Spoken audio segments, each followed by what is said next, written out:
Hello everyone, good morning, good afternoon, good evening.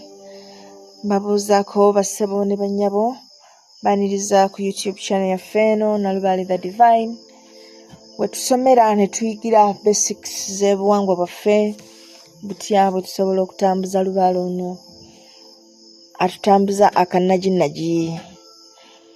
So olwaleero njagadde tutunuulire ono eyabuuziza ekibuuzo ng'agamba nti maama mu kibbo ky'abajjajja mu nsawo y'abajjajja nteekeddwa kuteekamu ssente mmeka? Tulina ensawo z'abajjajja era nga twayogera mu kusoma kwaffe mu aliya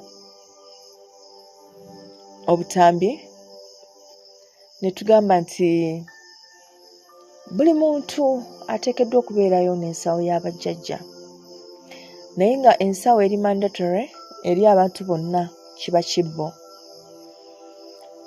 Mu budde buno nga tetusobola kuzimba masabo, tetusobola kumanya nti wano we tusinziza bajjajjaffe, tuteekawo ebibbo ebyo ne tukuŋŋaanyiza omwo empewo zonna era twagamba ekibbo ekisooka kiba kya sserugatta kibagatta awo bonna era twagamba ekibbo ekyo tukiteekamu endege 2 eza jjajja Mukasa, endege 2 eza jjajja Kiwanuka, endege 2 eza jjajja Musoke, endege 2 eza jjajja Ddungu. Ne tuteekamu ensimbi 2, ensiru 2 engezi, ne tuteekamu enkuti, enkati, ne tuteekamu abamu bwe baba baagase awo n'abalongo bonna bateekamu olweza n'ebbombo, naye mu biseera nga tetugase balongo tuteekamu ennimi z'olweza n'ennimi z'ebbombo. Kiki kye neerabidde? Amatembe 2 tuteekamu kiki kye neerabidde mu kibbo nammwe mumbuulireko. Enjogeza enjogeza eyogeza lubaale. Ekibbo ekyo tuteekamu oluusi abamu bateekamu empiki. Kale ebisigadde ebingi bajjajjaabo bajja bakubuulira mpola mpola naye nga ebiri basic by'otandikirako okuteeka mu kibbo ekyo just in case nga gw'ogambye nze njagala nsawo yange, sirina mu lubaale agenda kunkwasa nsawo yange naye ate mpulira waliwo obwetaavu bw'okuba nti bajjajjange babeerayo n'ekibbo. Ofuna ensimbi 2, amatembe 2 n'ezo endege 8 oziteekemu otandikire awo. Ebisigadde bajja kujja bakulaga mpola nti teekamu na kino, teekamu na kino, teekamu na kino, teekamu na kino. Ekibbo ekyo kireete okyanjulire bajjajjaabo obagambe bakama bange eno y'ensawo yaffe. Bwe kiba nga kyekibadde kibagaana okukola olw'okuba temulina nsawo mwe tuteeka mugabo gwammwe, bakama bange mbateereddeyo nsawo yammwe eno. So weekubirize omanye nti bwe nfuna omutwalo 1,000 nduteekamu mu nsawo yaabwe. Meaning nti bw'ofuna emitwalo 10 okwatako omutwalo n'oguteekamu. Noba nga at least ojja obawa that kind of percentage. Mbamu ssente z'ofuna n'ogamba mutuufu zino zo kambawe half kubanga mbadde sizisuubira na kuzisuubira. Ne zibeera 10 n'obawako 5 naawe n'osigazaako 5.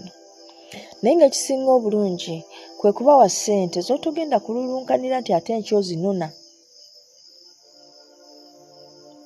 Bawe ssente n'omutima gumu ng'omanyi nti ezo zimbawadde.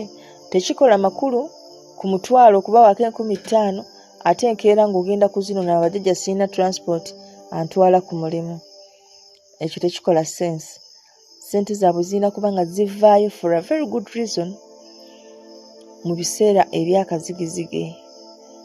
So teekamu ssente ezitaakusikirize kubeera ng'oyitira ku kibbo kyabwe. Ensonga lwaki bagamba nti ekibbo ekyo ate tokireka nga kyasamye kiti, kibikkeko. Sobola kibikako olubugolo, sobola kibikako akagoye akeeru, but somehow kibikkeko oleme kubeera attracted okujja mu ssente oba omuntu omulala yenna. Omanyi ssente etuma. Omuntu ayinza okuba tabiriiko ng'ayitawo n'alaba ekibbo kirimu ssente.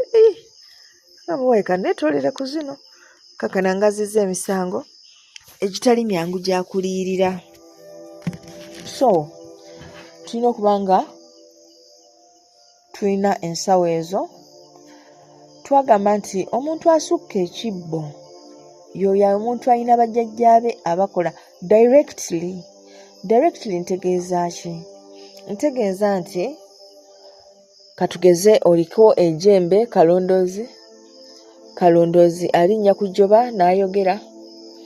Kalondoozi ayinza okuba talina ssabo naye nga ssabo kalondoozi alinayo bazzukulu baabwe 1, 2, 3 bayamba awo bajja ewuwo ne bamunyumiza ku bibateganya n'abawa amagezi ate bw'agabawa bibakolera. So in that scenario jjajja kalondoozi asobola okugamba ayagala ensawo ye, meaning nti ssente ezo z'abakoze awo mu ddiiro nga bazzukulu be bazze ogenda ziteeka mu nsawo ye. Gye bali abantu abalina empewo ng'alinayo empewo ye 1, 2 naye nga zimukolera mu ngeri ya kimpowooze nga ayinayo empewo ye ya nnozi ya ddagala. Bw'abaawo alina akalwadde kaasindasinda oluusi ze zimuloose empewo ze ne zimugamba genda ewa mukwano gwo gundi ajja kuyamba ku kizibu ekyo.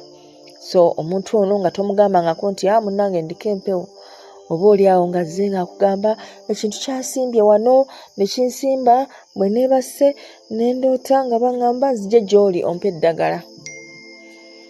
So ng'ogenda ng'onoga ddagala ng'olimuwa and the next thing ng'awona. Kati omuntu bw'atyo ssente z'abakuwadde oyo aleeta abantu abo bwe batyo aba ayagala ensawo ye. Era omuntu